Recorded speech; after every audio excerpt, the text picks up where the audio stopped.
கேட்கவே ரொம்ப ஆச்சரியமா இருக்க விஷயங்கள்.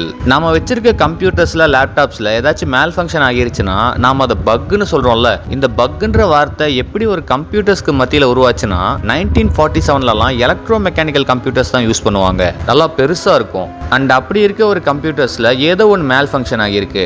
ஓபன் பண்ணி பார்த்தா உள்ள ஒரு உண்மையான மோத் பூச்சி இருந்திருக்கு. அண்ட் அதை இன்ஜினியர்ஸ் எடுத்து ஒரு லேப் ரெக்கார்ட்ல ஒட்டி ஃபர்ஸ்ட் பக் ஃபவுண்ட் இன் கம்ப்யூட்டர்னு போட்டுட்டாங்க. அண்ட் அப்படிதான் இந்த பக்குன்ற விஷயம் காலப்போக்கில் உருவாச்சு. மெஹ்ரின் கரீம் என்ற ஈரானை சேர்ந்த இவர் பாரிஸ் ஏர்போர்ட்டுக்கு 1988ல வந்திருக்காரு.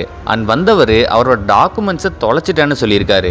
திரும்ப போகவும் முடியாம வெளியே வரவும் வழி இல்லாம ஏர்போர்ட்லேயே 18 வருஷமா இருந்திருக்காரு. அத்தாரிட்டிஸே சாப்பாடுலாம் கொடுத்துருவாங்க. அங்கேயே பெஞ்ச்ல படுத்துட்டு 2006ல அப்படியே இறந்தே போயிட்டாரு. இவரை பார்த்து இன்ஸ்பயர் ஆன ஒரு டைரக்டர் டாம் ஹாங்க்ஸை வச்சு தி டெர்மினல்னு சொல்லி ஒரு படமே எடுத்திருக்காரு. டெய்லியும் நம்ம யூஸ் பண்ற யூபிஐ ஆப்ஸ்கள்லாம் ஒவ்வொரு டைம் நம்ம டிரான்சாக்ஷன் பண்றப்பவும் இனி டிரான்சாக்ஷன் ஃபீன்னு சொல்லி ஒன்று போட போறாங்களாம். பட் இது வந்து பிசினஸ் ஆர் மெர்ச்சன்ட் அக்கௌண்ட் வச்சிருக்கவங்களுக்கு மட்டும்தான், நார்மல் சேவிங்ஸ் அக்கௌண்ட்டுக்கு இல்லைன்னு சொல்லியிருக்காங்க.